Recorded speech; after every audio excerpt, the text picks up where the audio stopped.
cosine 90 naman ngayon. So, naintindihan ko na bakit 0.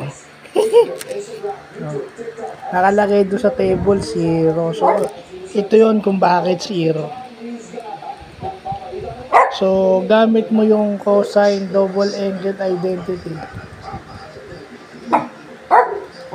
Kasi yung cosine 90, divide mo sa 3. Di, 30. Square root of 3 over 2. Yun lang ang gagamitin mo.